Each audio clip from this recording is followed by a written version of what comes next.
right with the Morning Connection. Weekday mornings, 7 a.m. to 11 a.m. right here on Fit FM 96.7. Connect with Julia Mikkel Benaya on the Morning Connection for news, business and artist promotions, great music and vibe. Morning Connection with Julia Mikkel Benaya, 7 a.m. to 11 a.m. weekdays on Fit FM 96.7. Your life, your music. Fit FM is owned and operated by Communication Company Limited, located in Stuart Castle, Duncan's Trelawney, Jamaica. We broadcast on FM 96.7 locally and is heard worldwide on fitfmja.com.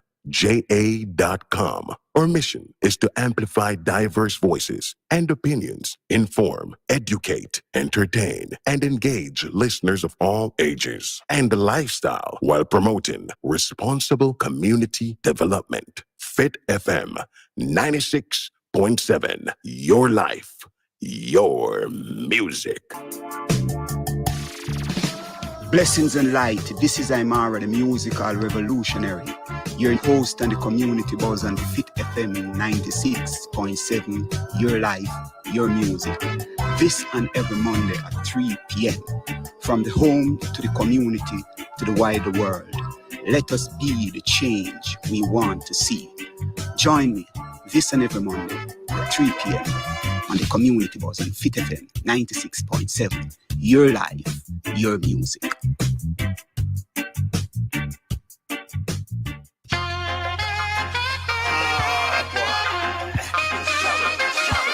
Struggle goes on.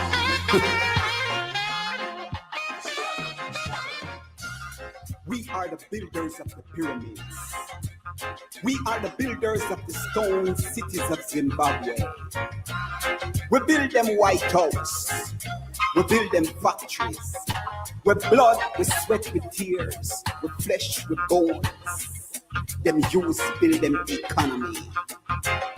Now them want come con you and me. With them science and them technology. We make them take with knowledge. Now them are deafly.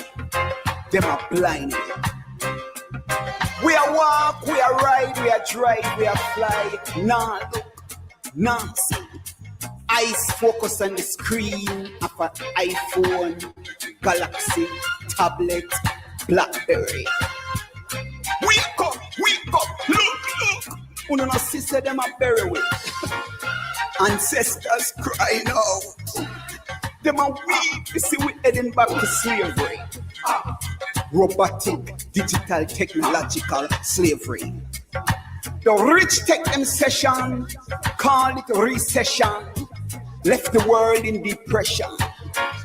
Legal and illegal jobs. Yes, the struggle goes on, you know. Grand afternoon. This is the Community Buzz, and this is Aymara, the musical revolutionary. We give thanks to be here again on another Monday the 15th of January. 15 years gone out of 2024. Yes, and it's just gallop agwan. See?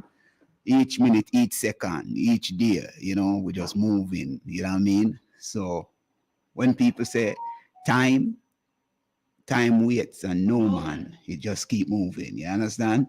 And we give thanks to be here, you know. So we bless up all the people who are here above earth with us, you know. So many things happen on the weekend, you know, some serious accident.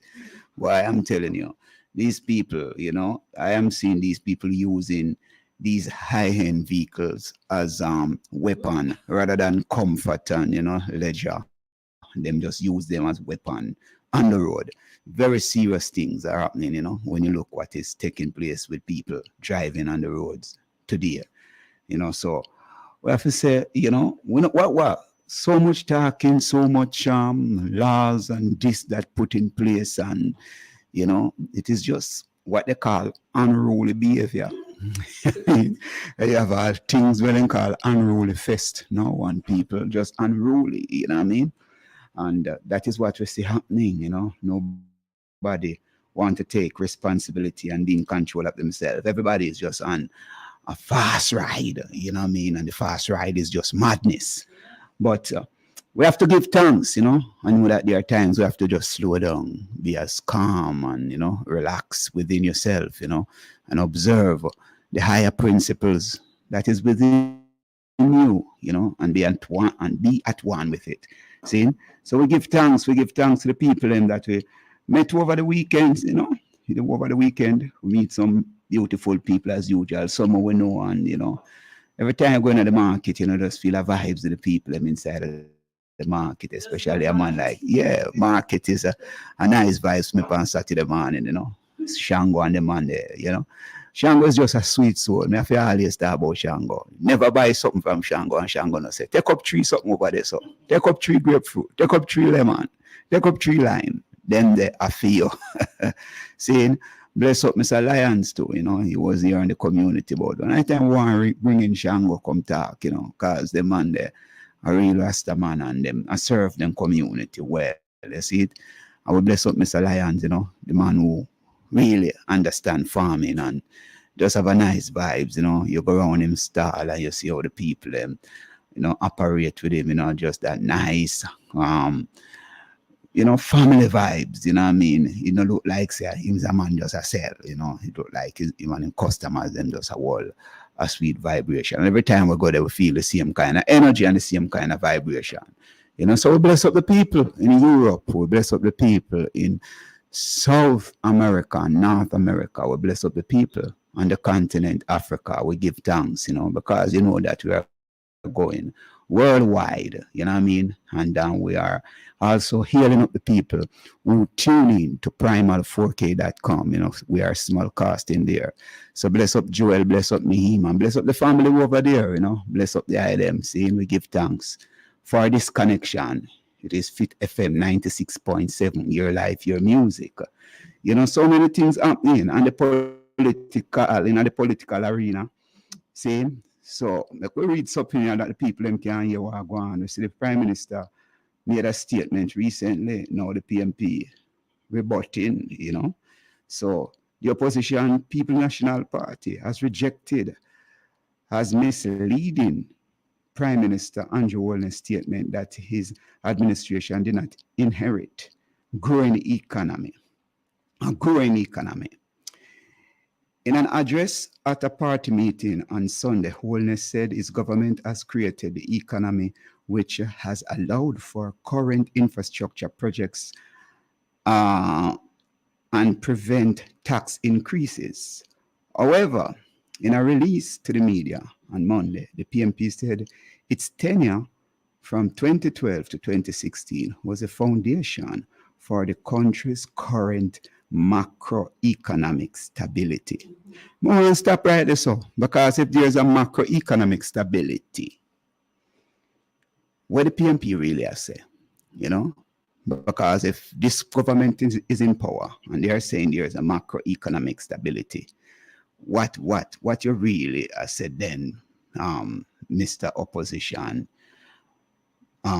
spokesman, you know, opposition spokesman on finance and the public service, Julian Robinson, said in 2011 the PMP inherited an economy teetering on the brink of collapse, and that an economic meltdown seemed inevitable. He said major policy missteps coupled with the collapse of the standby agreement with the International Monetary Fund in 2010 under the then Jamaica Labour Party, GLP, severely damaged international confidence in Jamaica economy and severed access to critical finances. So when you look on all of these things, just pure blame game taking place on both fronts. Where are we? How much knowledge people have, you know, pertaining to what is taking place within the political arena? Because everybody blow them own trumpet. See? So let's see, you know, and to me, sometimes it seems like the opposition, you know, is really playing in the hand of the government with the statements that they are making, you know what I mean? So we have to observe these things and be clear on what you want to say, you understand? The politics of Jamaica, is such a serious thing, you know what I mean? And it continues to impact the lives of the people in a negative way, and only the rich and powerful really see anything positive. Now we see where, the world could get its first trillionaire within years. Anti-poverty group Oxfam says. Imagine that. Davos, Switzerland. The world could have its first trillionaire within a decade. Anti-poverty organization Oxfam International said Monday in its annual assessment of global inequalities aimed to gathering of political and business elite at the Swiss ski resort of Davos. Oxfam, which for years have been trying to highlight the growing disparity between the super rich and the bulk of the global population during the World Economic Forum annual meeting, reckons the gap has been supercharged since the coronavirus pandemic. We just want to stop this up, because guess what? The pandemic was created for more millionaire and people to get richer. How much of them did plan, put all sort of thing in place, Then I was watching something recently where the people, the poor people in countries like those Middle Eastern country, I am trying to, Singapore. Yeah, you see the people them make masks like wow before the pandemic, So then prepare, say, boy, we are going to make billions and millions of masks and we are going to sell it out all over the world. See? And them know. See? So this is how the world runs, what I mean? At the detriment of the poor, some people get rich. It's a system that is a patriarchal system, a system when I really care, So we have to look into these things and be wise, so many things happening in the world. Imagine, somebody are going to be a trillionaire, right? You know what I mean? Trillionaire, see? And some people don't have anything. Some people just want to pay them bills, but some people just want a plate of food, just a slice of bread. You know what I mean? So we have to look into these things. The group said the fortunes of the five richest men: Tesla CEO Elon Musk, Bernard Arnault and his family of luxury company LVMH, Amazon founder Jeff Bezos, Oracle founder Larry Ellison, and investment guru Warren Buffett have spiked by 114% in real terms since 2020, when the world was reeling from the pandemic. Now get that. And I get it clear. So all who did say some people are conspiracy theorists, just observe what was happening during the pandemic. And here we are today, you know what I mean? So these are some things that are in the news. So people, you can read up and do your own research and see what is happening, and get yourself educated, because the world is moving. It is simple as that. Sometimes I don't like read about the murder thing. 33 murders. Look, you see, them all want to hide it. All right, make that pass. So they might tell us 33 murders happening in Jamaica already. See? 33 murders. It's more than 2 a day that, Oh. So we have to pay attention already. You know what I mean? So we give thanks. We give thanks to be here. We are look through this book here, The Power of Awareness. And we want people to start reading, because this is what we want upon a program. If we share some knowledge, and information and some books, that ones and ones can, buy them on Amazon if you want, or you can just, there are many bookstores around, black bookstores, so you can search out books that can inspire you, you know what I mean? And I look upon this, The Power of Assumption. Man's chief delusion is his conviction that there are causes other than his own state of consciousness. All that befalls a man, all that is done by him, all that comes from him happens as a result of his state of consciousness. A man's consciousness is all that he thinks and desire and love, all that he believes is true and consents to. This is why a change of consciousness is necessary before you can change your outer world. Before you can change your outer world, you have to change your inner world. That is just as simple as it is. You see what I say? So, we have a special guest this afternoon, you know. Bastet, Checkmate, Ayabinge. See? So, we are going to talk women on the spiritual path, you know, we are going to really dig deep into that. But we could play a piece of music and we'll come back from this music. We just link up with Aya, as we call her, you know. Look within. See what you find. Maccabi. Liberate your mind. It's freedom time.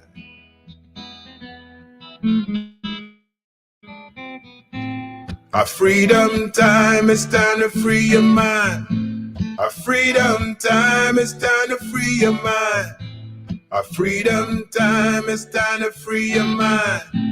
A freedom time, it's time to free your mind. Freedom, freedom, oh freedom.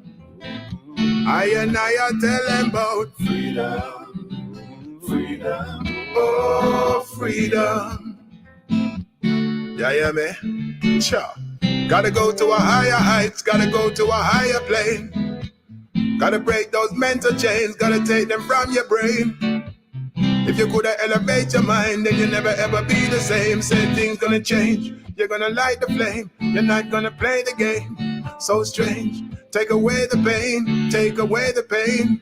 Rearrange, break the chain, you'll never be the same again. It's called freedom, freedom, oh freedom. Rastaman I tell them about freedom, freedom, oh freedom. Take charge of your physical and your spiritual. Take charge of your mental. Finding some affinity with divinity. That is fundamental. Try to be influential. Reset your mindset, reach your potential. Freedom is essential. Free like a freestyle pan a instrumental. No make nobody use you and abuse you and I try confuse you. No make nobody fool you and I school you. Just trying to rule you. Freedom, freedom, oh freedom.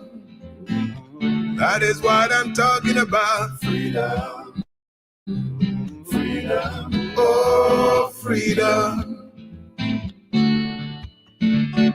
Yes, the chains are breaking, you're awaking, freedom's penetrating, great minds in the making, meditating. Also Yes, we give thanks. This is the Community Buzz and Fit FM 96.7, your life, your music, and we are on the World Wide Web, www.fitfmja.com, and we are also smallcasting and www.primal4k.com. You know what I mean? So tune in, and the numbers are here that you can call, you know, and send in a text and make a comment if you want.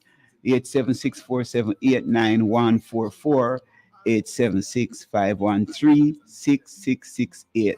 See, you can call in and you can make a shout out and send in a text. See, online now we have our sister, saying Bastet, Checkmate, Ayabinge. See, how are you doing, my sister? Are you hearing me clearly? I want to know if you hear me. Yes, I am. Thank you. You're coming through beautiful. See, we Great. give thanks to have you here on the Community Buzz and Fit FM. See, how is it over here in Portland, in your Portland town? Well, I am pleased to say we're having a sunshiny day. We had rain last night, but we've been having consistent amount of rain, and it's like Portland is back to its good old beautiful self with its great proportions of rain during this season, which I grew up with. So it's back. The rivers have been replenished, beautiful, just lovely, and of course with that lush same way and nice, just nice. I'm happy. I have a good spirit this time of year because of what happened with the rain. Yeah. Seeing. That means you have more fruits and more Yeah. food and such the like. Not true? Ah, we Coming give up when thanks we're for that. going to See? the summer solstice. Yes, when the equinox change, we are going nice. Yeah. I mean, Yeah. there See. is a little twofold thing to the rain. You know, the rain, water is life. We know that. But Yes. sometimes when it fall hard to it have a tendency to beat off the blossom like it Yeah. beat off my gungo crop this year. Bad because it beat off the blossom. Yeah. So we Gungo don't get suffer. as much gungo. Gungo Yeah. suffer in rainy time, man. Gungo Yeah. always Suffer suffer in hard. a rainy time. But at the same So we time, see we a get the virgin. rivers flowing and we get the springs flowing. All my Portland springs them flowing right now. I'm so happy. I'm just very, very joyful about that. Yes, we give thanks. We see a virgin I yell up from way over Azania, Paco Avewe. Aviwe. Yeah. Shout out to Aviwe Tiumre, my brother, my son. Tiumre. Yes. Tiumre. See him call Yeah. African them African name. Yeah, You man, see? Aviwe Tiumre. I see. Of Blessings course, to I you. speak in Azanian, brother. Sweet Yeah. Azania from Africa. Yeah. This is how it is, and we give thanks to that vibration. But that we see our CEO, founder of Yoga Universal Lifestyle and Guest Room. We Yeah. are discussing this month of January, women on the spiritual path, see? And just interacting with the eye, we realize that there's a kind of fire in the eye. Overall expression, of speaking the truth, uncompromisingly, So we see it necessary to have somebody like you and the community buzz, and I will give you the platform today just to express yourself, maybe I don't even ask so much question, maybe 1 and 2 questions, but sometimes we need, we realize in this time, we need women to have that pulpit or the altar, to stand up and to express, or to sit down and to express what them see happening around them and some of the changes that you would like to see and to carry out within your own small way to make a difference in the world, because we observe that this world is a patriarchal dominated world, and I've been saying it over the years, not from my brethren like when me say so, because them feel like say boy, me I try to give women power, but it's not giving women power. I know that women already has the power or have the power. See, so me no need for give woman on power. Woman is already powerful. See, so tell the people about your upbringing and your journey, just share that with us and then we can go a little deeper.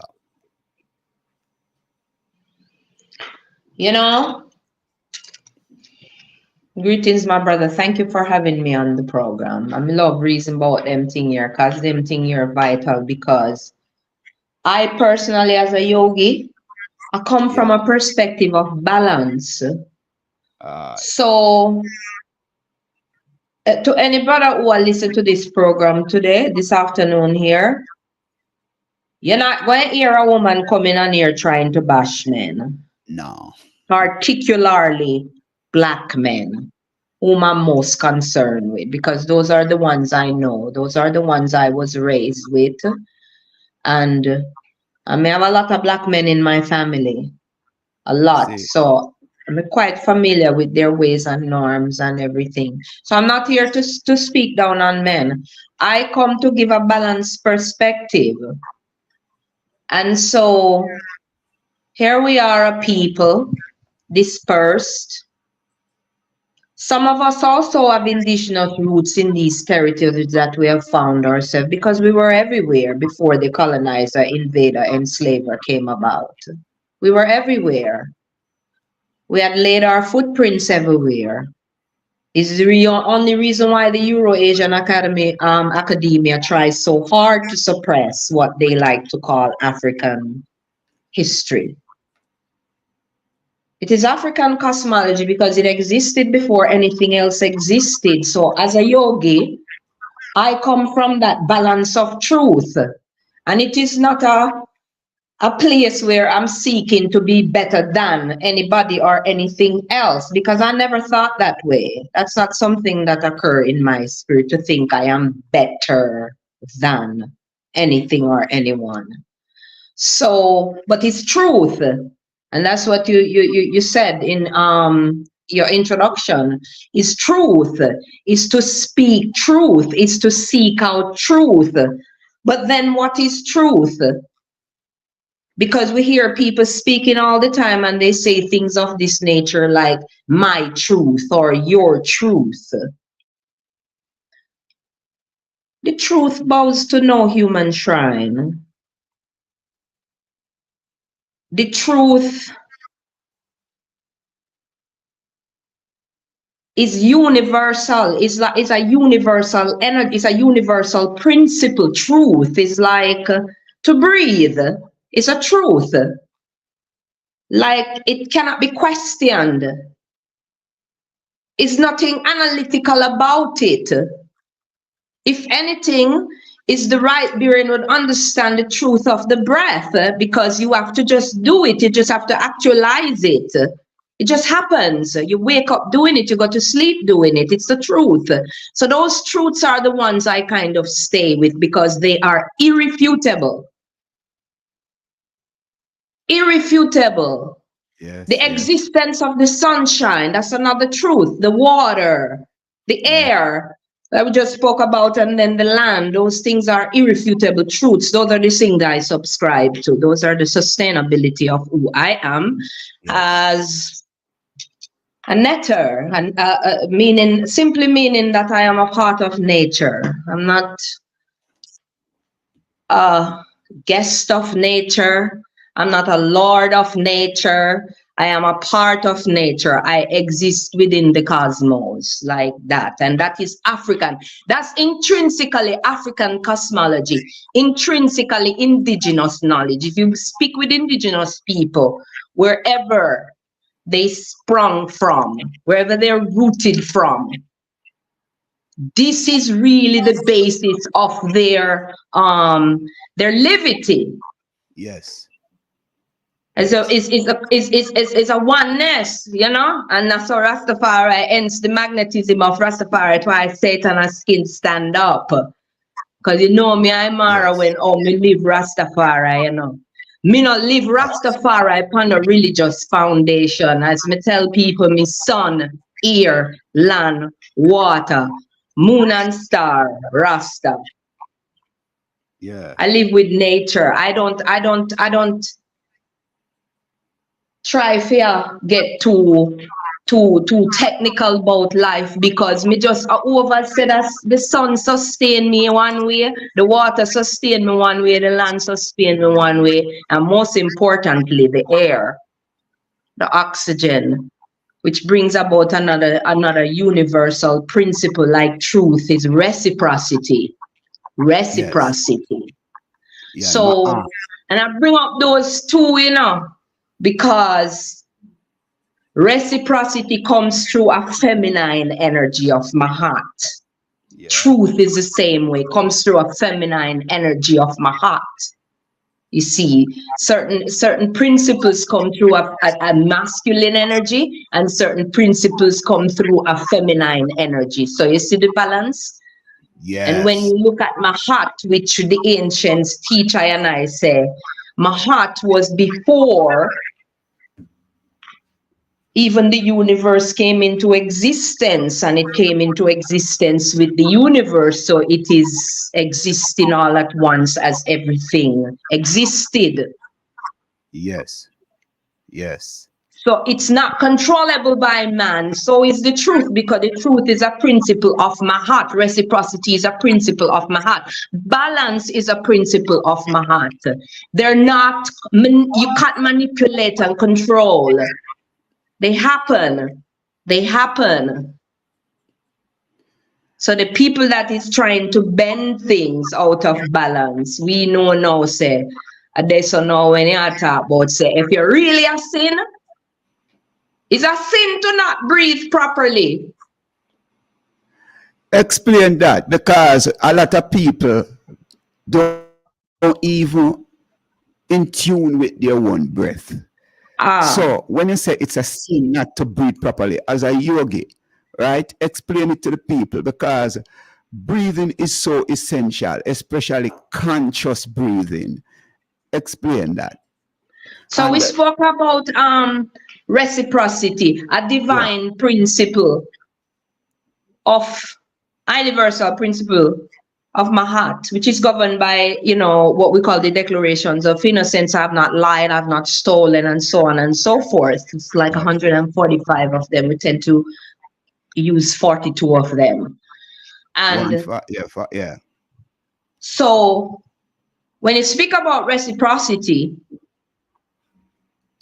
that establishes the idea, if you are a person who practices reciprocity actively and awarely, in a state of awareness, that means you are in control of your breath. You have a deep awareness of your breath and where the breath, that awareness can take you in that meditative state of being, that quietness where a lot can be revealed of yourself and give you guidance in how to proceed in the things that you need to manifest in this life that we have. So you can manifest mainly your purpose, because Mahat also governs purpose.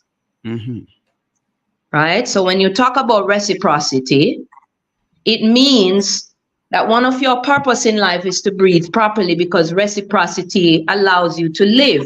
You have to breathe in, you have that reciprocal relationship with the nature around you, the plants, how they give you oxygen and you in return give them carbon dioxide, and how we see that same reciprocity in the major elements, or as I call them, major netarus of the universe, like land, air, sun, and water, how that connects with us, harmonizes with us, balances with us as fleshical beings on this plane we call Earth that we live.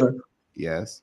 You see it. So we see how we have that connection. So we talk about, when we speak about reciprocity, we go into deeper things like interdependency and interconnectedness. Yes. You see. And as I say it again, my skin stands up, because I know I'm going into a deep place of thought. Because your thought emanates from the heart. You see, the thought comes from the heart, not the mind. The mind processes the thought that comes from the heart. Everything starts in the heart.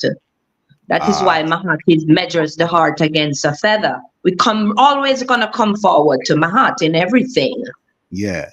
Because those divine principles is what lead us into that process that Rastafari simply label as do good, 1-2 heartbeat movement. You know what I'm saying? This is what it is. It's that simple. It's doing good. Yeah. Because through doing good, you achieve moral purity, which is what Mahat is asking of you. And reciprocity is one of those things. We have to learn how to be reciprocal in everything that we do. And so therefore, the feminine and the masculine energy in coming together must observe those principles, and everything smooth. Within that like vibration. some hot chocolate tea Sunday morning. You see what I'm saying? Yeah. No, you just talk about the balance, and there's something that they said, let your heart be as light as feather, right? And if your heart is really as light as feather, it means that you are at that level of consciousness and awareness with self and the universe. My producer Julia asking what yoga is, so you can explain what is yoga within the universal principle, you know what I mean? So just as a practitioner, just give us something about your way, how you see it, because we know that if you ask several people, they have different way to tell you about yoga. Yeah. Yeah, so you as a again, me I go from the universal rootical principle of the thing. You have to take it to the root where it cannot be refuted. You see me? So we go to that ancient thought when we talk about yoga. So yoga is a Western word, right? We have to over that first and foremost. It's a Western word. Even in the spheres of Indian yoga, and the language of yoga in India is Sanskrit, and the Sanskrit word is yuj, Y-U-J, which means to, just simply to come together, to unite. So yoga simply means unity. In the ancient ways of Kemetic society, it's referred to as Smaitawi. Yeah. Yeah. You know, it's depicted using the lungs and the trachea. What do you use that for? You breathe in. There's two of the organs in the body that is directly connected to breathing. Mm-hmm. And also it is representing the unification of the black lands, Smaitawi, the upper and lower lands, which also relate to the upper and lower self. Yeah. So that's what that's what yoga does. So yoga for me is simply, it's life. If you look even today, if you go into indigenous societies, you're seeing them actualizing these yoga poses naturally. But if you ask them if they're doing yoga, they wouldn't tell you that. It's just would be like, it's culture, it's what we do. Because indigenous people know how important it is to be able to have flexibility within the body. That's what they achieve from such thing. And the breath is one of the things that gives you flexibility. When you're able to breathe well, you gain flexibility. Because it stretches the body, the breath actually stretches the body more so than a physical stretch.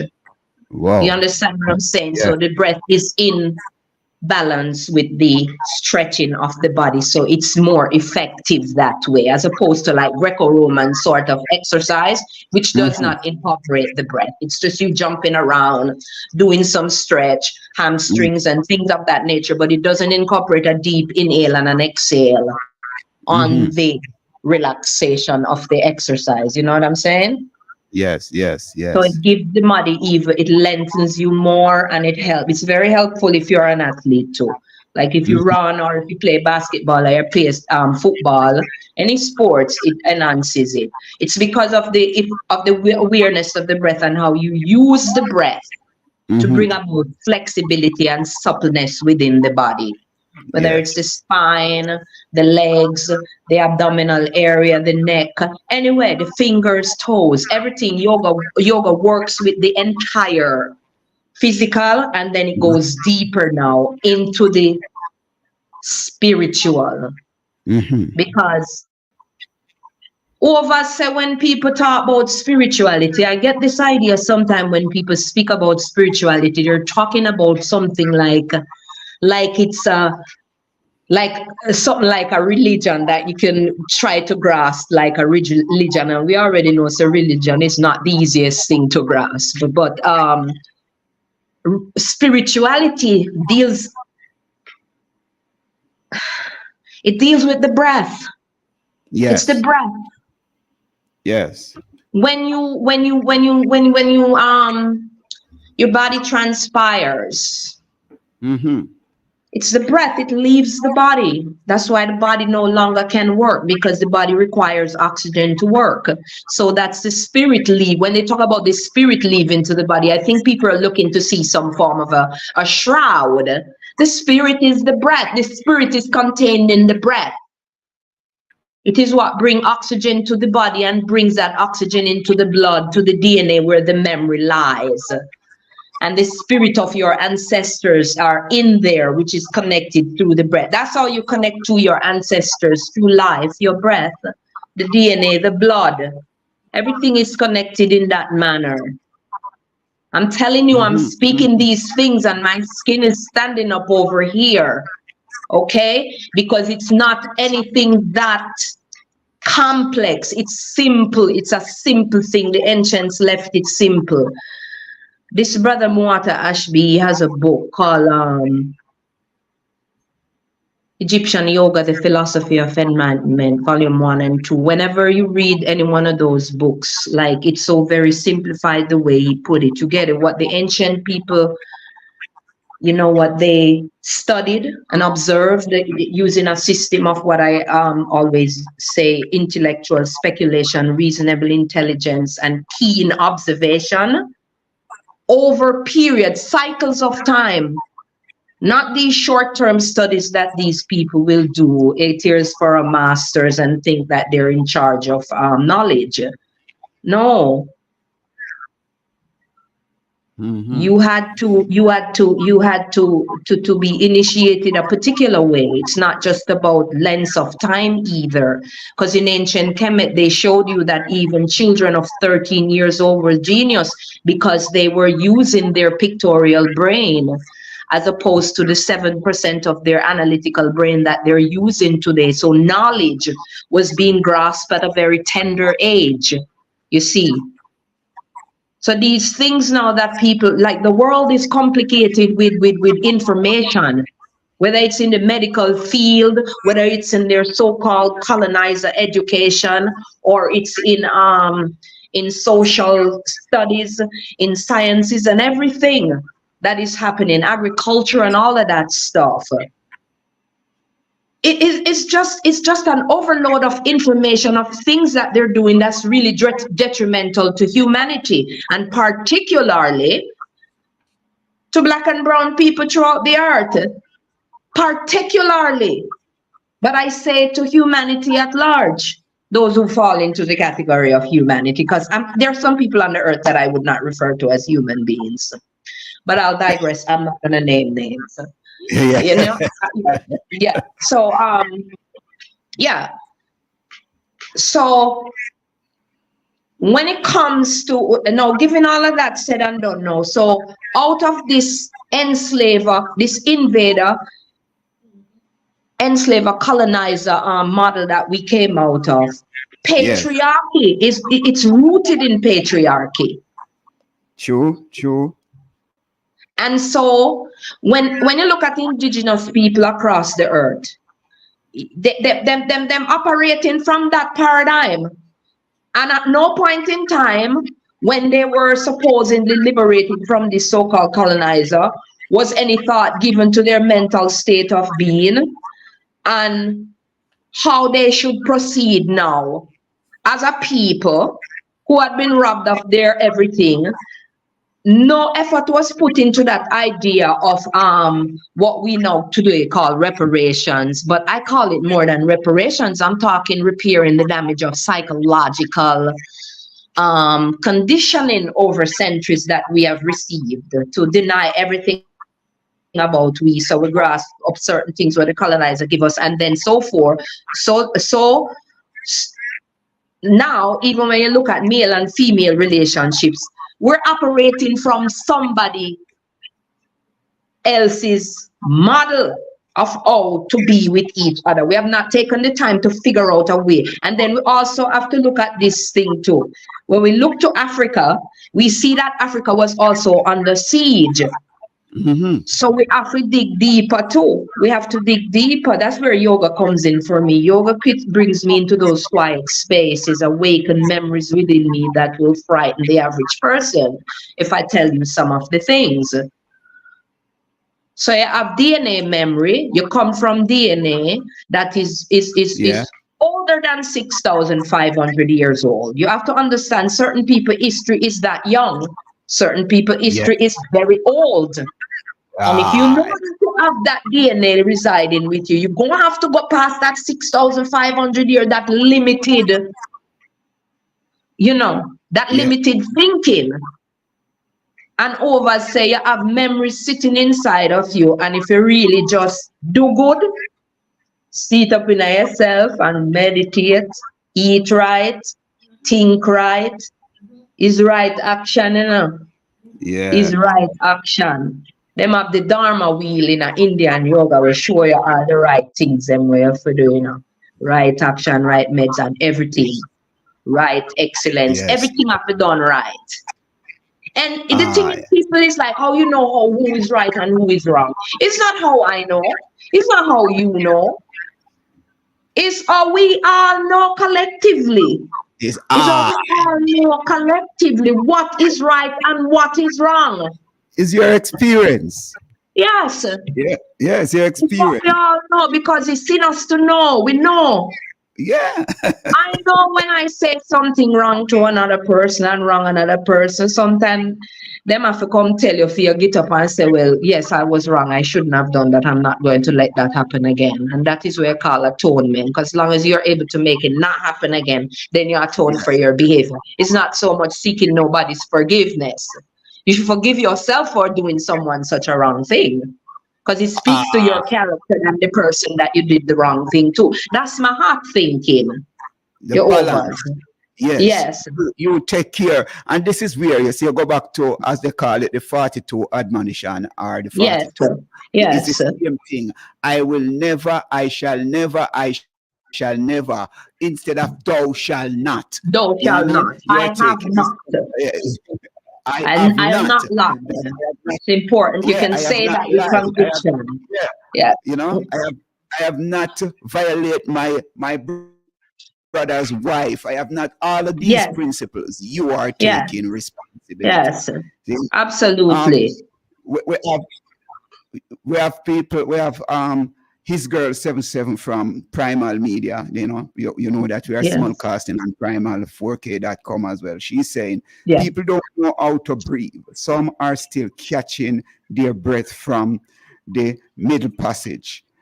May sound dramatic, but so many of us are living in survival mode, not conscious of normal breathing. You know, that is what she's saying. Deep and purposeful breathing. She's just endorsing No. a lot of what you are saying. It's a strong point that you draw because as a yogi, that is something that I speak about a lot, especially even in my yoga classes. I say we stop breathing the day they kidnapped us.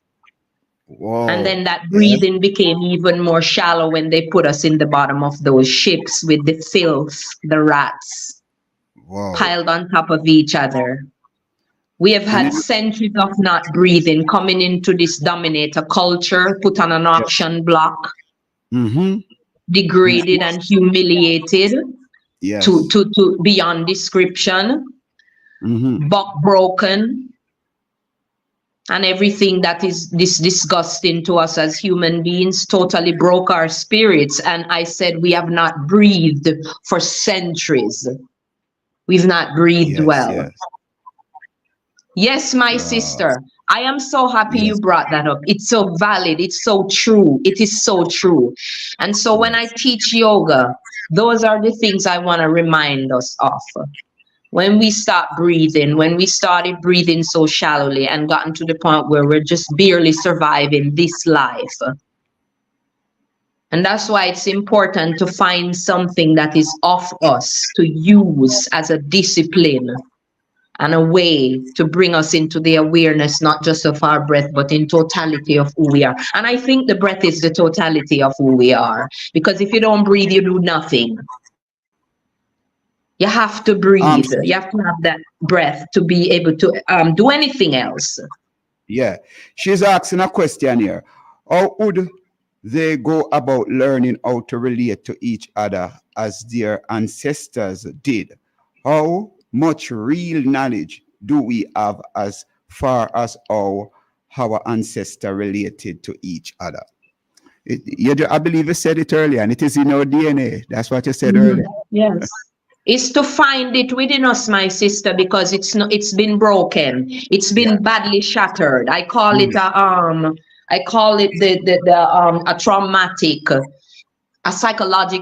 traumatic psychological interruption, because if everything was interrupted, culture, is dependent on timing and chronology and cycles of life within a people's culture. And their land from which they spring from. That is important. When you come and you displace these people, you remove everything that makes up who they are, and then you paint them another way. You put out a narrative on them. That is what you call complete traumatic interruption. It's very traumatic. It's psychologically debilitating. And I understand that's where we are. We are psychologically debilitated. And then we don't have the luxury of often finding those guides that may be written, so we have to search for them from within. It's very vital. It's a disciplined way of accessing information from you, so you may go about your life in the manner in which you were intended to, and to seek your purpose without having to do it in hardship. Yeah. See how much you can, see how clearly you can answer this question from her. Africa is so rich with many customs, traditions, languages, religion, beliefs, societal norms. How do we choose? But this is what I was speaking of in the first place when we talk about abiding by these foundational universal principles. They're found in every spiritual systems of indigenous people, that harmonious livity. It is there. Study them, whether it's a Yoruba tradition, whether it's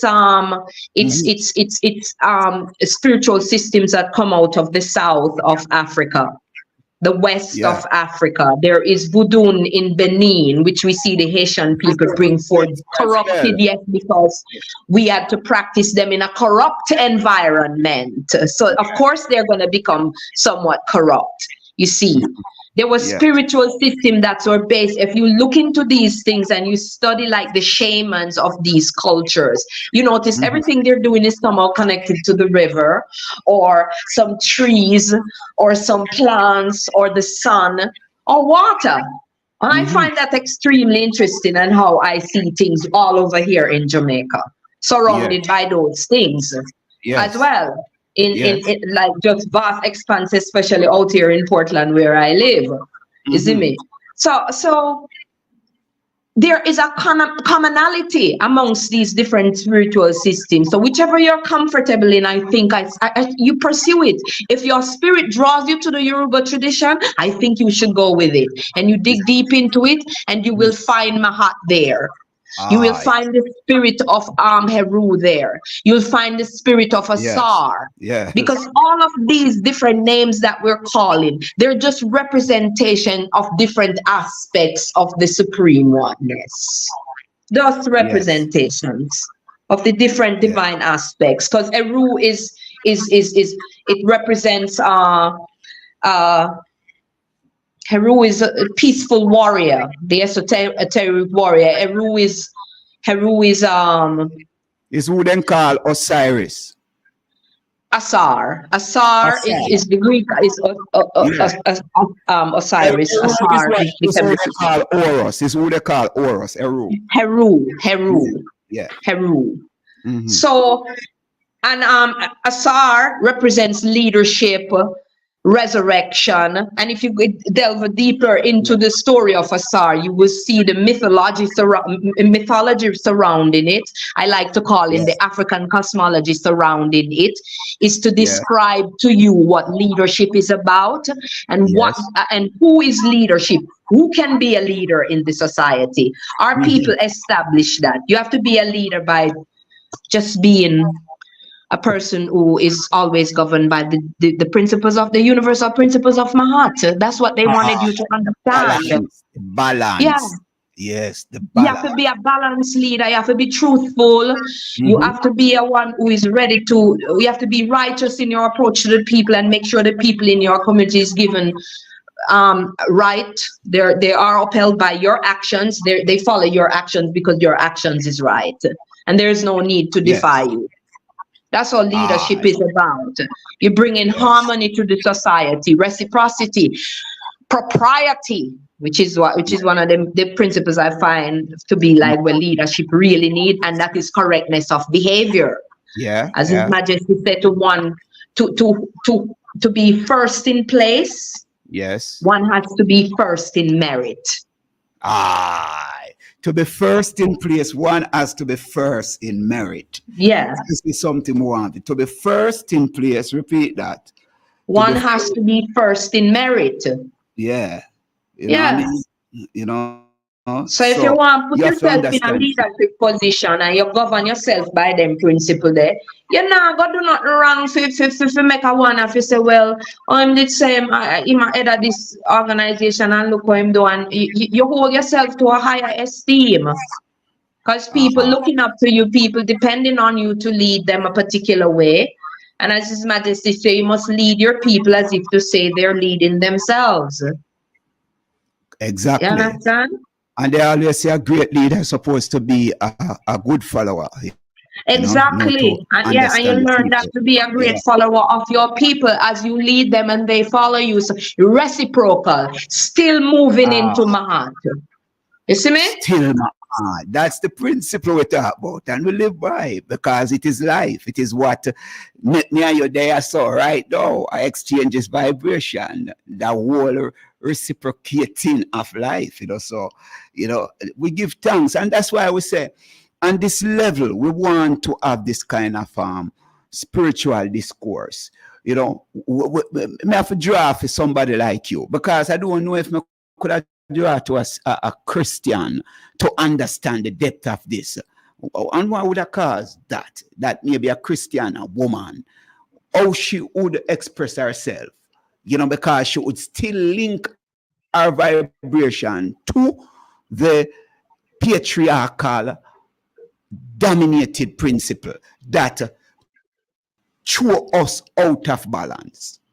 And that is what I observe, that you would like to talk to a sister from who follow the Islam. But what is it that you are going to express? Because those two religious bodies, yes, they operate off a patriarchal root, patriarchal rooted religious background. It's like the sisters them in the church. And no disrespect to any of them, because that's never my thing, to try to disrespect no one because of their religion. I'm just simply saying that I'm just a very principled person and I don't require a remote God that is written in a book or in the sky or wherever he resides, and it don't have and this God has to be a him. I don't subscribe to that. It's very difficult for me to subscribe to anything that goes against my spirit. Like I have a deeper spirit than just my physical self operating that rejects things of its own free will and attracts things because my spirit knows that is good for me. So I let my spirit lead. You understand? Because it's my life. It is my life. I arrive here through the portal of my mother. My father has a great responsibility in that arrival as well. A balance. Those are my creators. And those two people now, because I think in this life, people just think that they don't just arrive here just through their mother and father. And then because they're so lazy to go deep within, they stop at some God that was given to them by a colonizer, invader, enslaver.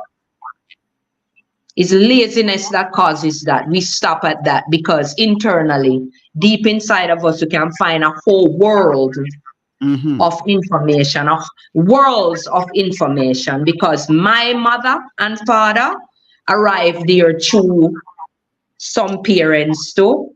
And we can go on and on and on and on.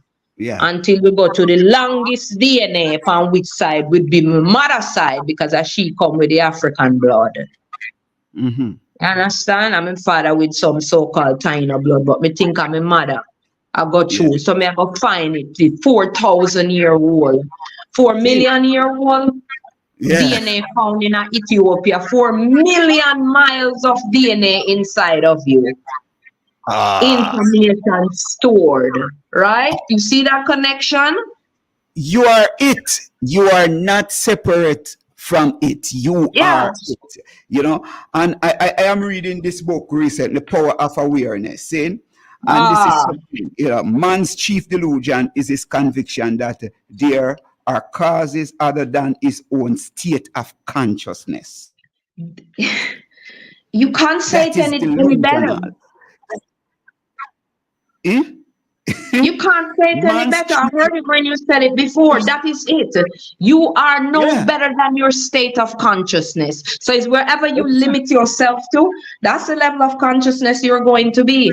And you know, in defense, especially if of the people that have been subjugated to colonization and enslavement, we have to say that this was a deliberate act against us not to be able to have access to a continuation of our culture. Yes. And our education systems that we had established before they arrived. They're contrary to Euro-Asian academia. They want us to feel like we started from our enslavement. No. Any African that feels that, or any African professor, whether Jamaican, Trinidadian, South American, continental African, or teaches in Europe, London, New York, or wherever, Black professor of history who teaches history without stating the contributions of Africa to world development, it's just psychotic behavior that. So this is what we are talking about, especially in the mind control of people who and lazy. They don't want to research. They don't want to find things even within them own self. It's easy to just close your eyes and try to envision some colonizer God that was given to you under duress.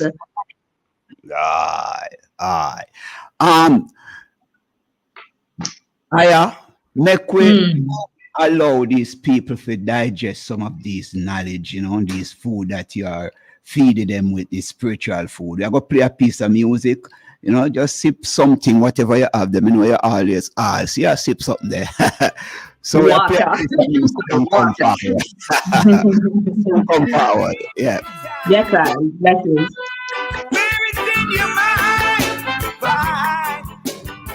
A revelation time, spirit is in your mind.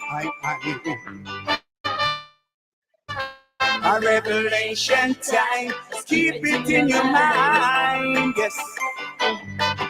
Revelation time, spirit is in your mind.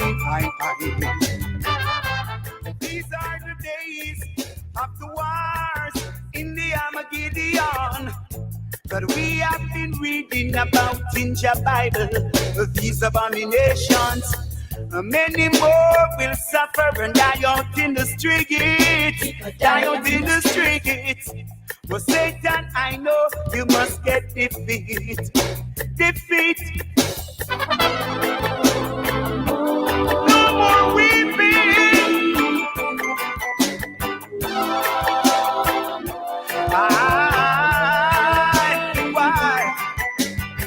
Just take heed and listen to the emperor. Listen. Just take heed and listen to the lawgiver. Put on your armor and shield and prepare for the battlefield. The prices keep rising and baby mother cry. Watch how she cry. The fire keep burning and blood keep on running. But a weeping and a wailing and a weeping and a mourning. A revelation is a revelation. No more weeping. No more wailing. Famine on the land. Pestilence, iniquity are working at dark places. Famine, pestilence, iniquity are working at high places. Why? To leave it behind.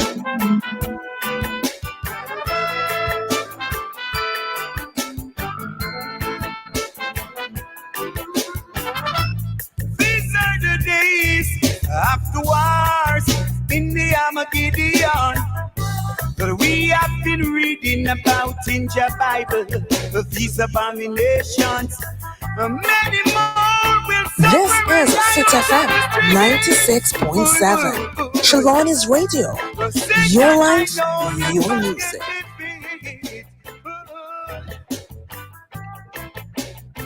Revelation time.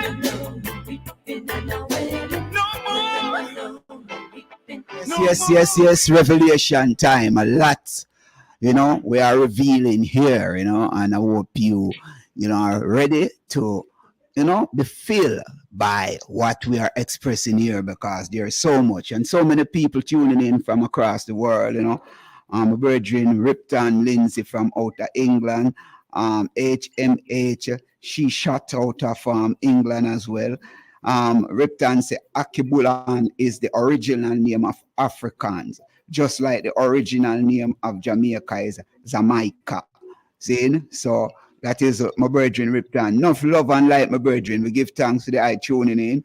See, we could go over to HMH Sheshat. She's saying colonizer are complicating it to hold us back from breeding our humanity. Ask her about Sheshat, SHESHAT, right? And if there is more on her. You know anything on Sheshat? I'm not 100% schooled on Seshat. I'm familiar with the term. Okay. I'm off my head. I can't remember the energy, the principles of Seshat. Yeah. At the moment, but you give me. I've been meaning to look into Seshat. I'm not gonna rock my brain. I'm not gonna say that I'm very well versed on Seshat. I'm a woman that sticks mostly with my heart and a set principles of wisdom and intuition and truth, right, harmony, balance, and order and them things. But I'm gonna look. I've been meaning to look into Seshat. You asked me about Bastet, asked me about Sekhmet, but I'm gonna get to Seshat. We are going to explore that, but as you say, ask about that. When we come, we read somewhere, and then when we come back, you talk about it. Yeah. I have, this is His Girl 77, and I have been on point and no return. And what you just said brought me back. So it is the DNA. So if it is our DNA, then we are relating to each other on a deep sacred plane. If we are all individuals with our partners, that's my belief. Yeah, you can hold your own vibration, as she say. She has said that's her way of seeing things, and that is what we are saying. When you are that liberating in your consciousness, you know who you are. You know your journey as that star seed, and you hold that principle. And you said, this is who I am. Claim yourself rather than trying to be another star seed, because you are uniquely who you are. See? So explain, Checkmate and Bastet. I'm going to, but what to speak to what the sister say her way. It's real. Yeah. Why you touch? You touch something. Yeah. What you feel? So this is a revelation time. Just tell her, Bastet, I don't know why you put on mute. Like you put something on mute. We have to come again. It's like you're on mute. I wonder if we can.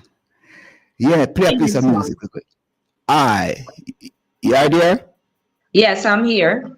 All right, repeat what you were saying, because it seemed like I don't want your finger touch or whatever happened. But all right, yeah, okay. So I hope I didn't touch nothing. Yeah, what I was saying, she says her way of seeing things, but usually what's astounding sometimes when someone come up with this way, it's usually the way, because it's something that is very universal. Yes. Yeah, it's something that because precisely what she said was quite correct. Yeah, that's all you have to forward, like you said, into yourself. And you start getting things just come. Sometimes some things just inexplicably, because I'm a deeply spiritual person. I speak to my ancestors even out loud. Sometimes one might be nearby, they might think I'm crazy. I don't really care. I go down to the river. I do certain rituals at the river when I'm speaking to my ancestors, and I speak to them directly. Sometimes it's not a pretty speech either. Like when me I talk to my father, because of certain things, where they go down from me, I come as me little bit, him never did that and so forth. I saw me tell him. He said, Bridget, I never did that, you know, I need, you know, so me I dispatch, you know, I got deal, make this thing, help me with this manifestation, and I need some help. Me need some help from the spiritual realms, and now is your time to prove yourself, brother. And I'm always come true, because whatever I ask for, I see it manifest, and then I give thanks by the spirit of my ancestors, because in this moment, this is who I am. In this moment, they're the sole reasons why I exist in the first place. But you see, before you explain Sekhmet and Bastet, see? Yeah. This is one of the things that I realized. I went to a funeral last year, and I stood at the graveside, and the pastor was saying to the gatherings that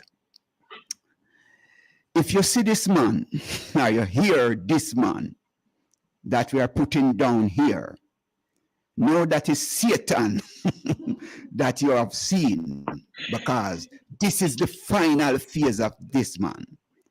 This is a pastor. I said this to the family member, you know.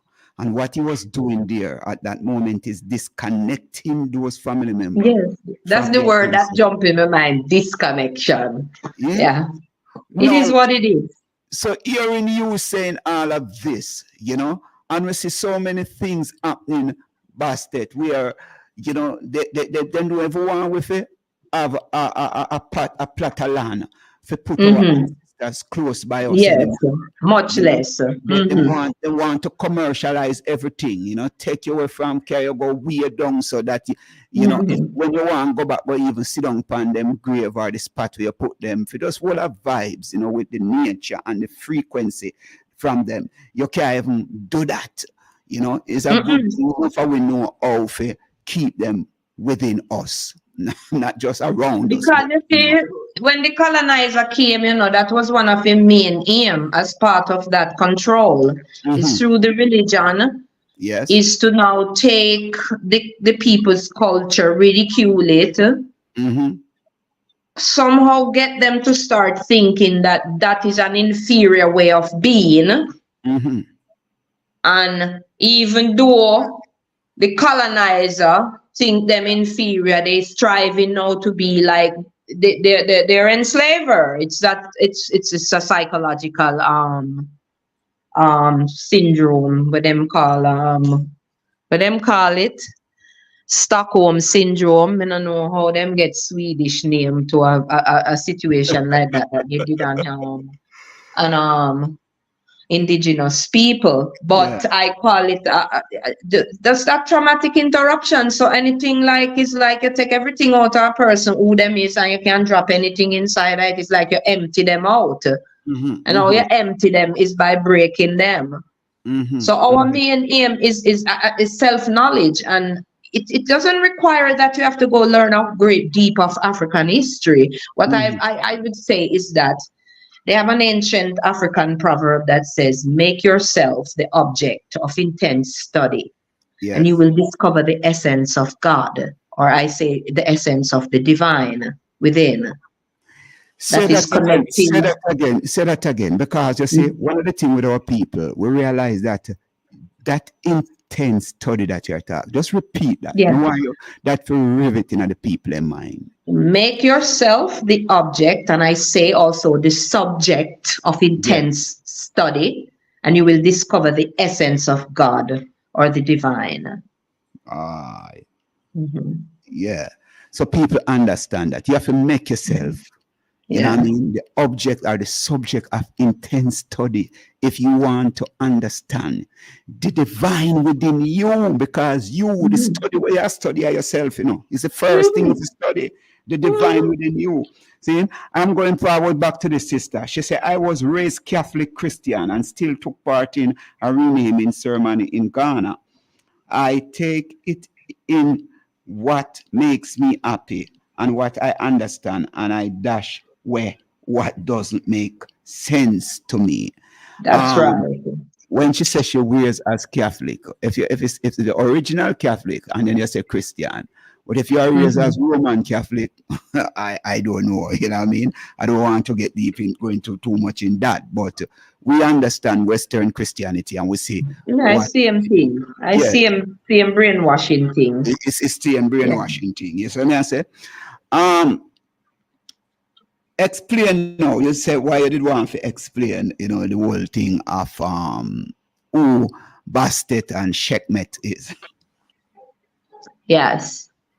So, we are trying to pass Rastafari from long time from we are 15 and I try leave this thing and then probably in my 30s now, me just like take on the name Nyabinghi. But me do prefer call it Nyabinghi than Nyabinghi. Because when you say Nyabinghi, too much politics with this Nyabinghi order Jamaica Rasta. It's neither suppression of woman, not a patriarchal grounded movement right there, so. Yeah. Which does not really capture the full essence of Rastafari. Because Rastafari, I always say to people, you see Rasta? Rasta, as its origins in Africa, is a deeply spiritual system that have its origins in Africa that survived through subterranean territories and re-emerged in this island called Jamaica and then spread itself out throughout the earth, even going forward to the continent to heal some of the hearts of the broken warriors who had sustained the same kind of suffering we did out here in the enslavement of African people. Yes. So for me, that is what Rastafari is about, is a black, nationalistic movement, Pan-African movement with a spiritual foundation with its origins in Africa. So you look in the ancient writings and it shows you say Rasta is the place you arrive at when you have journeyed through the fire. Yeah. And because I have the name Sekhmet, Sekhmet purifies by fire. She is the precursor to Nyabinghi. Sekhmet purifies by fire. So therefore, if you arrive at the place called Rasta, which the word ta means place in the Kemetic language of the Metuneta, when you arrive at that place, when you've journeyed through the fire is that of purification. It is living in my heart. That is the purification. That's the fire purification. Hence the reason why everything about me so fiery. Not only am I trying to cleanse the negative energies them around me, I have to keep on cleansing them from inside of me. What? Yes. The most important discipline in that one take on is to clean the mind and the soul and the spirit and the heart and the body of impurity so you can move in that realm of my heart. Yeah. Yes. Yeah. And you buck up in a Tewuti, read out your life action. Yeah. And Tewuti tell Mahat when she puts you to sit on the throne of a set, that square of judgment, that seat of judgment that we all shall face, that they corrupt and use into them religion, talking about hellfire. It's not a hellfire. It's a non-acceptance to a certain realm of spirituality. You must come trot again. Come trot again and learn better lessons and do better. Some of us have many lifetimes to live. Because we don't learn. I must try through the fire. I must face it. Yes, you must face the fire. Sometimes some things are going on with you and you're there, wonder what make. You see that fire there? It's an internal fire. You're catching on fire from the inside because it's dirty and corrupt. Clean it up. Bring in the energy of Sekhmet. You understand? That's what Sekhmet is. She's purifying by fire. She have the lioness head, which lioness and lion represent fearlessness and courageousness. You have to be fearless in being good because it's easy to be distracted. You have to be courageous to be a good person because we easy get distracted in this paradigm where we live. May I tell anyone? You understand? When you eat a certain way, you hear one come round and come tell you, say, oh, you can't eat this man, he's go kill you. You hear what I say? Like me, they fear that. Me not fear that. Fear is a destructive energy. Yeah. No. What Joel Muyong. Yes. Joel Muyong. Yell up, Joel. What go on, my brother? I'm a schoolmate. Aye, that's how I ever say. Joel, them need to have you over primal, you know. Joel, or your schoolmate and not have basket. Yeah. All right, I'm going to make sure say them have you over primal. Nima, we need to reach out to basket, see? Because we need this kind of energy. Although you are there, we are here over there now, but you know what I mean? You know, officially, you understand? See? So Joel, she know you well. Yeah, man. Schoolmate, man. Love. Saying, Yes. So as I was saying, Aviwe te omri. Yes. We must be liberated holistically from Yes, spiritual, sir. cosmological, and physical bondage. The information shared by Mama Ayabinge is key and essential in the healing of and restoration of our ancestral divine memory. Give thanks for the information. Interview. Love. Isis Amaviwe, love and honors, my brother. Energies, Rastafari. Yeah, man. No Yeah. love, right? Yeah. See? Yeah, so as I was saying, continuing on with segment, she purifies by fire, and the best purification one can do is from internal. When you purify from internally, and people come in contact with you and deal with you, them sight that right away, they see who you are, because it's such a transparent way to live. You see, when you live in goodness, is that there's a transparency, it's like clean water. You know, so taking on attributes of water is a good thing for I and I, because water clean. Just like how you take on the attributes of land and air and the sunshine, because of the sustainability that they give to you and every one of us. That is the reason why I cannot praise any entity in the sky, no remote control entity in the sky. I have to praise what is in front of me, what I have empirical truth about, what I have empirical proof about. Yes, the knowing. You see, I saw me live. The knowing. The knowing rather than the believing. The believing, yes, I. Yeah. And so with Bastet brings the energy of fertility and the energy of protectorate of children. Yes. And you know what kind of stance me take on that as well, Imara.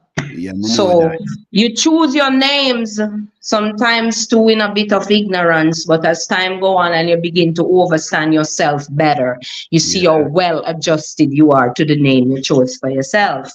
Because the name come with an energy of who you truly is. So with the name, June and the name where they give the eye, Stuart and Burke and them names, you know them, you know. We don't know about them brand. Yeah, we know. Yes, story on that. Yes, those names are branding. Yeah, them name they come with a great deal of pain and suffering. So we can't connect to that. We have to connect to something that makes sense, something that brings about a more triumphant story after all that we've gone through. You understand? Because I'm always looking to triumph. It's one thing to speak about your story, the painful suffering side, but you must always reach to that place. That's the balance of life. Because if you stay with the sadness, then the depression takes place. You have to move out of that space. Be aware of what it is so you can operate. You know, if you have relationships with people, locally and internationally, spiritually and otherwise, but all at the same time move towards a more triumphant place within your spirit, because our people was before enslavement. Our people was before enslavement. We've existed since. We have done glorious things. Right now we're doing glorious things. Yes, we are. Right now as we speak right now. Yeah. It's girl 77. She's saying, when you speak to your ancestors, what is it like? Do you receive answers, direction, or directions, answers through direction? Or is it more a release? It's much more than a release. Yeah. It's answers, man. It's direct answers sometimes that make you jump, literally jump, physically jump like, well, that me they ask for. See me get here, give thanks, me ancestor, give thanks. Yeah. Give thanks, me papa. I'm calling name. I give thanks, me granny, Miss Flurry. Give thanks, Miss Flurry, me love you. Yes. Yeah. Yeah, because them reside in my DNA. That's where I call them from, not from the grave. No. I ain't looking in no grave. I ain't going to no cemetery. I go by the river. My people in the wind. My people in the water. Them in the land. Them in the sunlight. Them come to me all boat in the rainbow. Everything. Yeah. So them everywhere. It's pure consciousness and energy, Yes. man. Yeah, that is it. That is it. The importance of name, and you just touched on it a while ago. I just want you to elaborate a little more on that, because a lot of we just walk around with some name and even know say them name there, and that all we down. Just elaborate on the importance of name, and because you choose your name, that's not true? Yes, absolutely. Absolutely. I'm very fortunate. My daughter is married to a continental African, and her son, she has with him. Yes. He was able to go through a Fulani ceremony because his father is Fuller from Guinea-Conakry. And he was able to go through a Fuller ceremony 8 days after his birth, and he was given the name Idrissa, or Idris for short. And it means immortal. My first grandson, well, his father is Jamaican. Me and my daughter name him. His name is Kiber Zubiri. Kiber is Amharic, Zubiri is Egyptian or Kemetic. Kiber, is glory, and Zubiri is strong. So we give glory and thanks for a strong boy. A strong prince. And Idris the immortal, he says, I'm just going to be like my name, mommy. I'm going to be immortal. Now there. So you see the kind of energy that it gives to the children when you name them instead of these obscure colonizer names that does not reflect innately who we are. His Majesty says something, a couple of things he says about education that sits with me. One of the things he says, education brings out natural attributes, but if not given in a cultural and historical framework, it will bear no fruits. He also says that a man should be educated according to who he intrinsically is. Yes. So if you're European, then you should go have a European education. But I am African, so I'd like an African education. Perfectly so. Just simple. It's like what Marcus Garvey says. It's just in keeping with what His Majesty says. Marcus Garvey says you can have your God. The Chinese, the Indian, and the white man, but by God, let the black man have his God. This is an important thing to say. However, you understand God, but it's a very important thing to say. See God through the spectacles of Ethiopia. You see, those were very important words to use to a people who had been downgraded to cattle, to stock. You see. Yes. On the stock market. You see, we made up the first stocks in history. Stocks and bonds. And bonds in history. Yeah. So people feel know them things there. So but knowing yourself goes deeper than just studying history books. Your lineage is of utmost importance to you, because in your lineage lies a deeper history of yourself than your cultural history. You understand? You think. So when you are disconnected from your lineage, is something very, very serious. Is a serious disconnection. Serious interruption at your life passage. Because we should know our grandmother's name from the 16th century. Don't some people have them information there?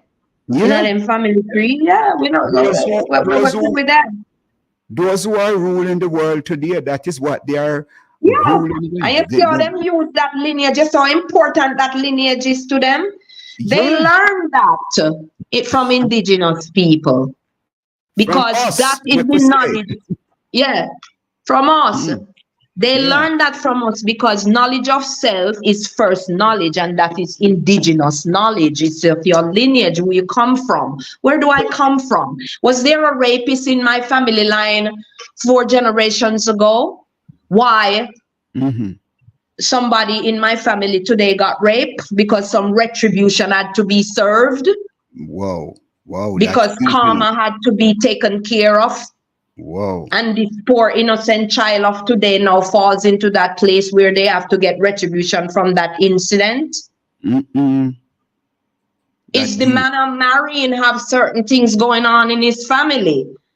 And that could come to be a detriment to our family in the now moment. These are things that we're never going to know so easily. Whoa. You understand? Because that record was completely destroyed. We weren't able to have that continuity.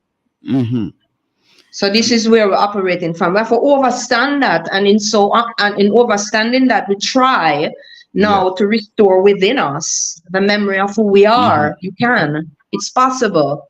Yeah. And meditate a lot. You can, just go deep into yourself, man. And you go into the most deepest part of you, into the most silent way, and you'll find things that will give you clarity. You spoke earlier about Rastafari as a black nationality and black consciousness movement. Yeah.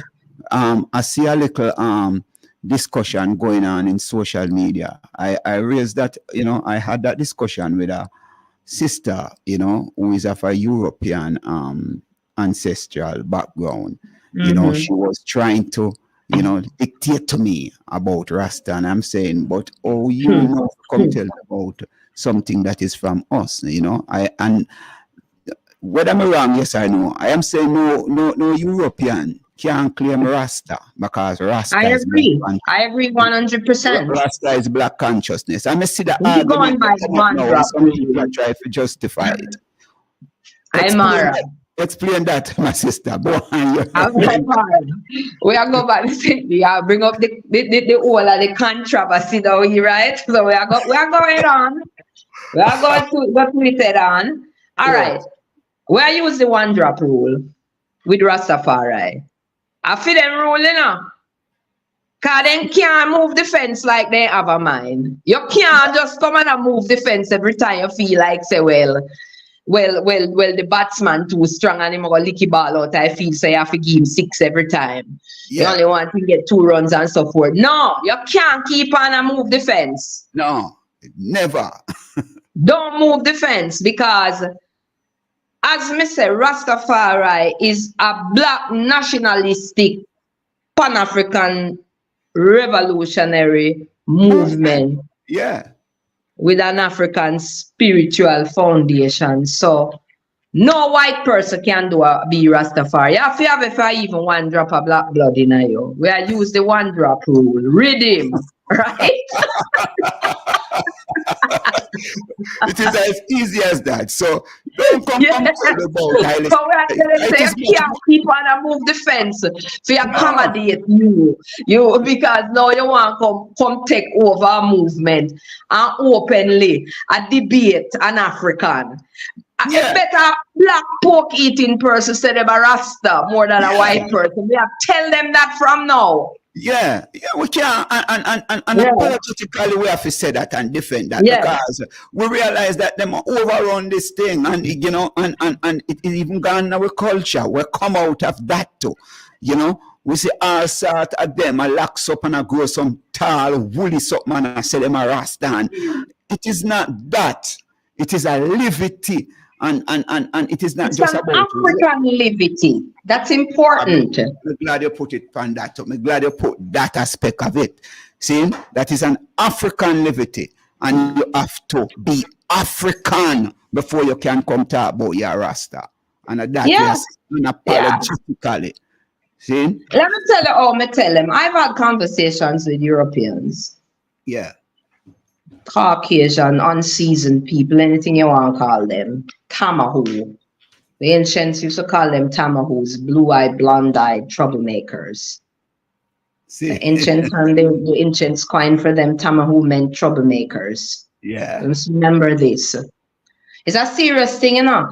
We must always remember the journey that we took in the engagement with these people. There was a breach that resulted in genocide, and we've not been compensated through the international courts, because that in international law says it is genocide and it must be repaired. So reparations must be given. So until that is honored, we cannot fraternize with the enemy. We cannot. That's what it boils down to, you know. Exactly. We have to overs. A black man cannot be healed by a European woman from his experience. Rastafari is a unique and peculiar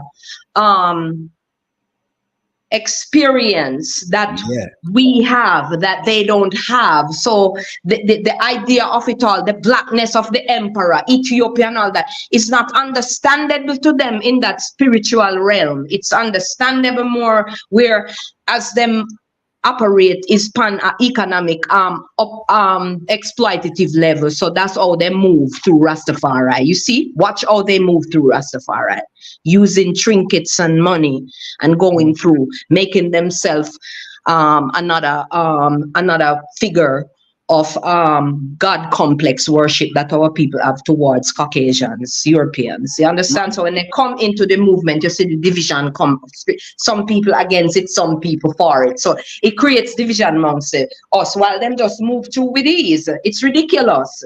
Yeah. You know, and you see, one of the things, you know, if we want to face the whole thing, you know, of facts and reality, those European, you know, because it is not like we are not racist, you know, because we are not the one who instigate or created that. You know, you are the one who did that and continue to perpetuate that. See? So whenever we speak our truth, we are speaking it from that place of consciousness, of reality, of what it is that we are experiencing. Is experience, is knowing. Yeah, that is the word, experience. Yeah, see? So, we you know,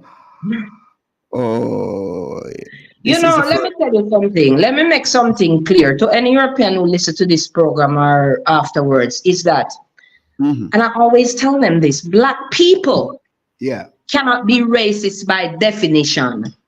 No. Because it denies the inherent power of racism. You see, racism equals racial prejudice plus institutionalized power. None of which indigenous people has had for the last 4,500 years to be racist against anyone. You see, again, the invader, enslaver, colonizer has moved the fence to accommodate the term racism, to include everybody, to take the heat off of them. So they say anybody can be racist. We don't have political and economic power to be racist against nobody. That term was not something that existed in the languages of indigenous people. You know, say if you live Africa and you're black, you know, say you're black until you're left down because everybody black, right? See? You used this term a while ago, and I want you to break it down that people can understand, you know. Institutionalized power. Yes. And people, so make we go into some of the things, or even three of the pillars that is institutional or institutionalized power base that is affecting us. Just finances. Yes. Education. Politics. Then three, they are the culprits. These three. Yeah. Economics. I just say finance, which is the same thing. Yes. Education. Yeah. And politics. And then now the fourth one, the fourth demon, religion. And the fourth demon is religion. Yes. And these are the things that we must pay attention to. And that's why this, from in the 1930s, this 80-odd-year-old movement that we created that come out of us, we must not allow it, right, to it to be inoculated by any outsiders. No. And we must And stand you see in a lot of disarray happening into the movement because of the acceptance of the enemy into the movement. All of a sudden now it is inclusive of everybody. Rastafari them always had this thing of being exclusive in terms of them is exclusive among Africans, and now they become inclusive of the Europeans. Mm-hmm. That even people who don't shut up as Rastafari is critical of us. Then all the rest of them are letting the white people in them things, and it's now a black something. Rasta and overs, them influence people, black people all over the world, To even the same reggae music, which is a member of the reggae fraternity, and overs or music positive, especially and powerful, especially when you spread a positive message. Revolutionary message. That's where Jamaican reggae music, especially coming out of Rastafari, brought to the world a message of revolution, of black nationality, Pan-Africanism, and the idea that we must raise ourselves up out of this bondage that placed on us by enslavement and colonization, and the neo-colonization that we're facing today. That has been the message of Rastafari and natural liberty. I realize. Yeah, peace and love and oneness, but not oneness with the enemy. When Bob Marley sung that song, One Love, it wasn't for the white people to enter into Rastafari. That song was written for the Jamaican people after independence, 1967. Him said, now them give us a measure of freedom. Let's do it with one love and one. Let's come together. He was calling for unity of African people. Let's get together and feel all right. Them who come into the movement now, citing Bob Marley words to give them passage and leeway into the movement now, to come now debate with a brother or a sister to tell them what Rastafari is utter foolishness, and I don't entertain none of that. When I talk with with white people, I tell them as it is. You're going to love me that way there, or you're not going to love me none at all, and I don't care. That is how it is. Yeah, I don't care. Yeah. And as we just said a while ago, is Girl 77 endorsing it. And race is social construct that was developed here in the USA. Yeah, 1861 to be exact. See? And too long ago. When the poor whites, blacks, and native outnumber the rich whites, the rich whites then collected the poor ones and said that we are a special, we are white race. We are pure, not like the blacks and natives they called Indians. So it's really a social construct, to protect their status quo, to protect the power of their elite system. That's what they did. It's the same model the British Empire used. All the empires that were involved in the trafficking of human beings during those trying years. It's the same model that them use. It's the same model. It's the same model that they're using now in Palestine. It's the same model all over the world where they've colonized and created the chaos. You understand? Through the killing and murdering of people. Sometimes people ask this question. This is a very loaded question that people ask. If Africans were so powerful, how did they come and conquer? I wouldn't say they conquered. What I would say is that they brought Africa to its knees. But I'll tell you, if you think that they were powerful in conquering us, I'll tell you what they were good at and very powerful at doing it, that indigenous people have not been able to do.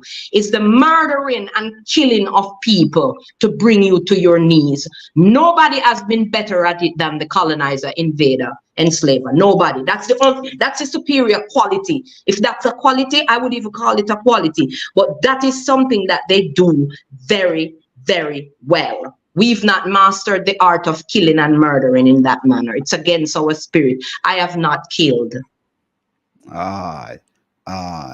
That's it. We have not killed. And, before we just Julia bounce a piece of music. We play a piece of music and come forward and wrap up and, see? Yes,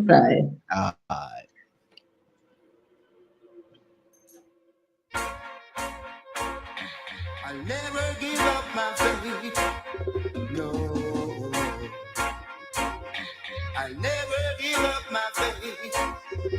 Satan sent some of his men to pass through every now and then, and they were given the power to sow discord among brethren. And then they made us stop in the Rastaman's camp, and they found out we don't run, so they started to run, and no one was chasing them. Back where evil spirit, feel the spirit and I know it. I see you coming from every side, but I didn't run.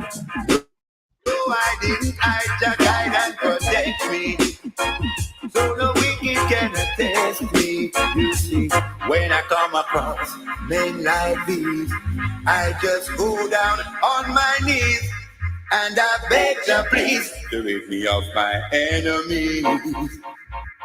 Yes, every time I come across men like these, I just go down on my knees and I beg you please to rid me of my enemies. So back where evil spirit, feel your spirit and I know it. I see you coming on every side, but I didn't run. No, I didn't. I just guide and protect me, so the wicked cannot test me. I will never give up my faith. So Lucifer, you better get this straight, that I'm a son of the Most High and I'm heading to Mount Zion's gate. That I will never give up my faith. Yes. That's what our foundation artist, the man called Fred Locks, saying we'll never give up in faith, saying, and we give thanks for sounds like these. My brethren, Ripton Lindsay, he's a man of Portland too, when he come to Jamaica in their Portland, they big up the eye here, Bastet, Ripton bigging up the eye. Bigger Greetings, bless up, brother Ripton. Yes, Portlander. Yeah, a serious drummer, and serious poet. Ripton, when you come to Jamaica, we need to go check Bastet. Saying you can't come to Portland and come to Jamaica and know them. Him forward for the Portland Festival in April, where Takura do the poem. Oh, poetry, yeah. Yes. Yeah. Every April, Rastakura. What we call it? This poem something. This poem festival, yes. This poem festival, yeah. Going on at the college. Yeah, if if you are not engaged or you don't have any bookings, we invite you, that you can come in. Maybe Rastakura can reach out to the eye, see, some link. Yeah. So now yes. When we look and we see the whole vibes that is happening, in a Jamaica right now, and as we are saying, women and the spiritual part, right? How important it is, for that kind of gathering with ones and the eye level. Seeing, you just talk about the whole thing of reading, seeing, because just talking to the eye, every time I talk to the eye, is just an energy feel activated within I because of your whole intellectual expression, spiritual expression. You are just, that fire. Nobody can come around you and feel dull, and that about the eye. Saying how important it is, for sisters to start to find themselves and understand this inner vibration and to reclaim their feminine power, because we say it has been suppressed over the years. How important it is?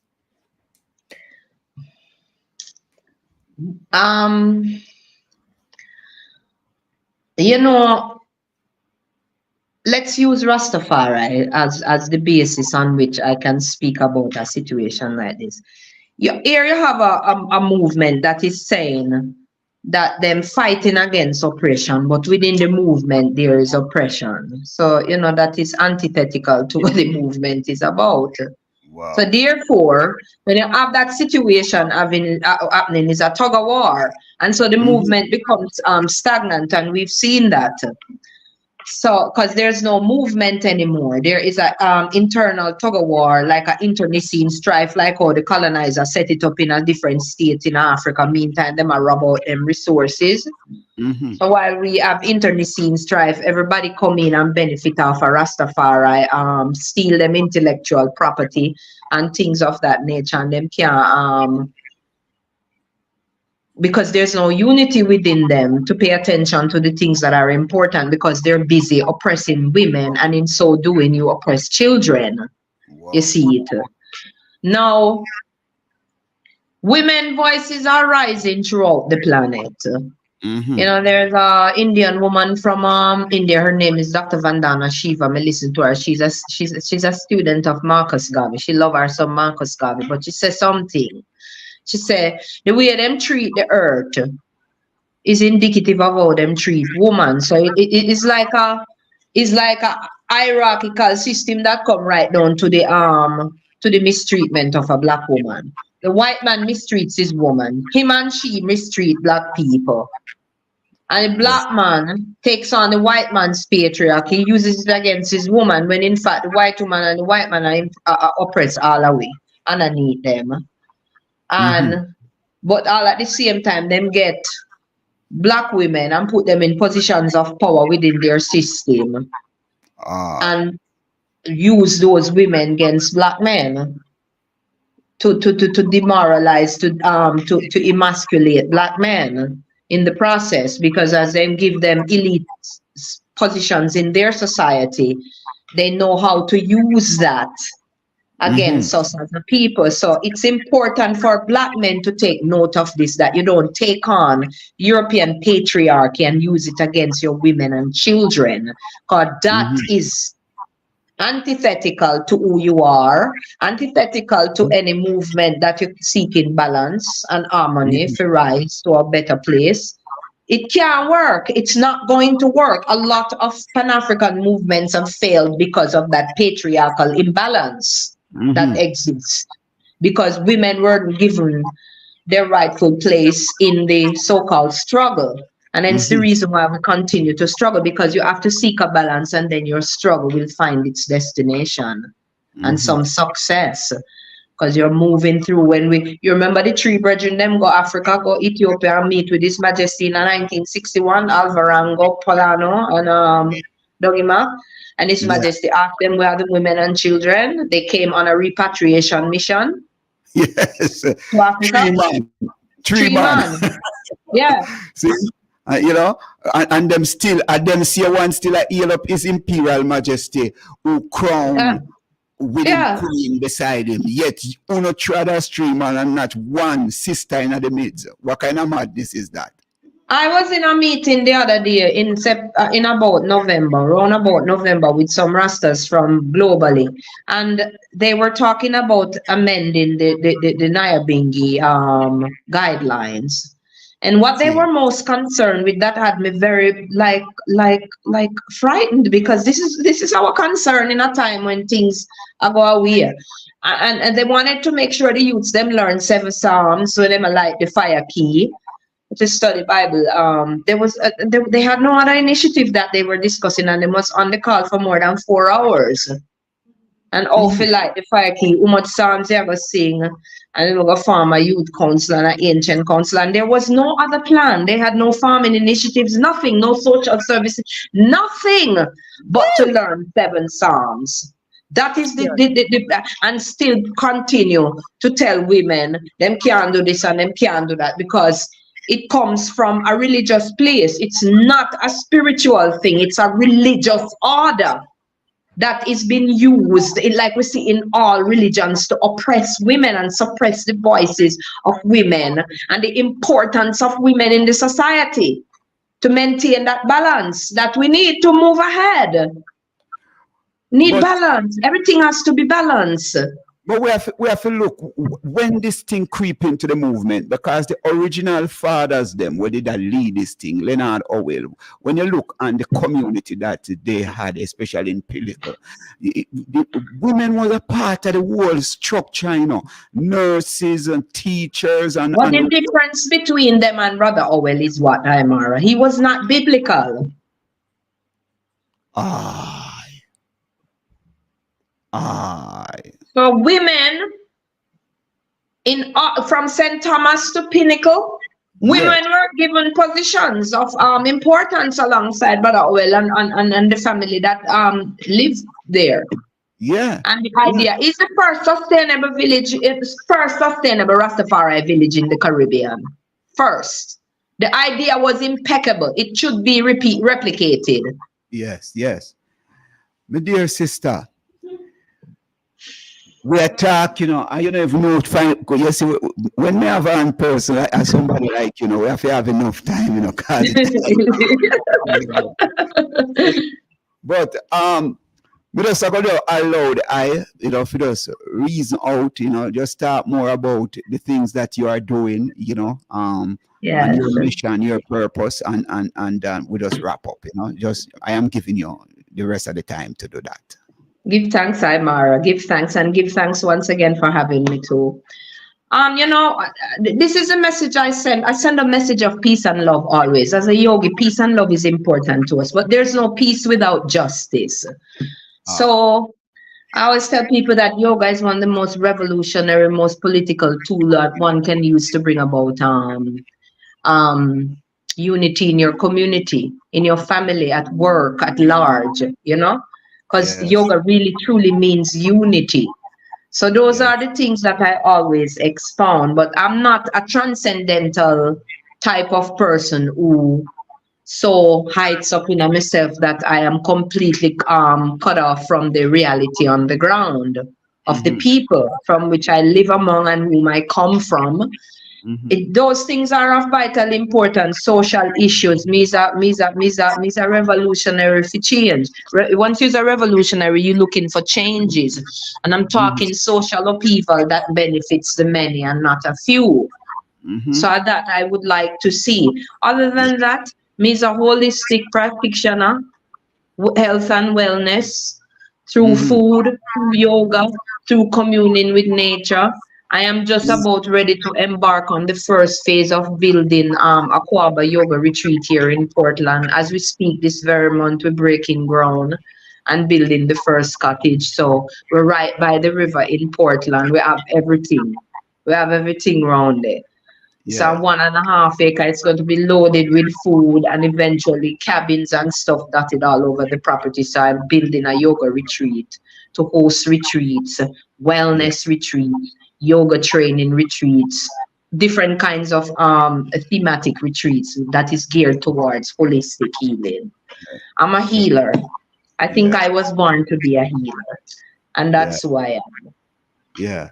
Look, and the first principle is self-healing, and from you can heal yourself. You can even pass on. And self-healing is also very incumbent upon you knowing yourself, because you can heal yourself through knowing yourself, know how your people eat, what is best for us, what is not good for us, because even through food we are being destabilized, even through food. Yes. My dear sister, it is just a powerful vibration this afternoon, and the ancestors guide me, well, that, I could invite the eye to come, and just speak of them as well, and speak, that they are speaking through you, and we just appreciate of that, because it is very important within these times, and we must continue to listen to the voices of our ancestors, because they are there, expressing. And our voice from within, coupled with theirs, because they also live in us. They continue on in us. Yeah. Like literally. Yeah, it is very important that we must keep our channel clear, that them can flow through easy, Absolutely. Yes. See? Yeah. We give thanks, my sister. We are going to talk again.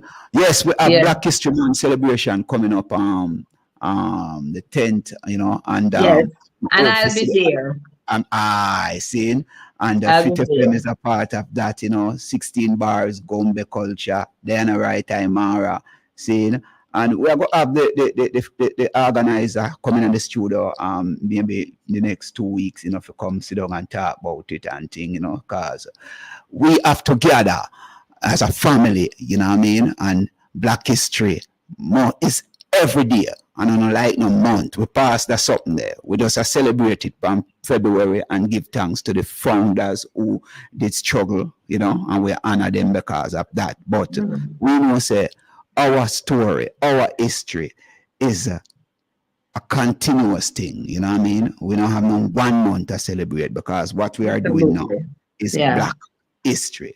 See? Honor and blessings, my sister. We will talk again, looking forward. Give thanks, Mara. Give thanks to all those who listened or watched. Give thanks. Blessings. Yes, More life. Community Buzz and Fit FM, saying, and we give thanks to be here. We give thanks to the people of Primal, very engaging. We give thanks to your Is Girl 77. We give thanks to Joel. We give thanks to Ripton. We give thanks to all of the people and we are listening across the world. Me start call out names. So many people. And our brethren from Azania. See, we give thanks, my brethren. Keep on tuning in and listening to the Community Buzz and Fit FM. This is a place where we say we will be the change that we want to see, from our home, to the community and to the wider world. Be that change. Take responsibility for yourself. Become aware of self. And when you become aware of yourself, then you are on your way to what we call full spiritual awareness and healing and blessings and light that you can impact your people around you. So we give thanks. We give thanks. Blessings, family. Love and light.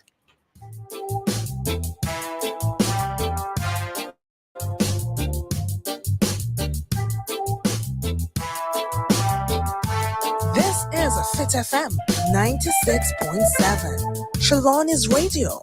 Your life, your music.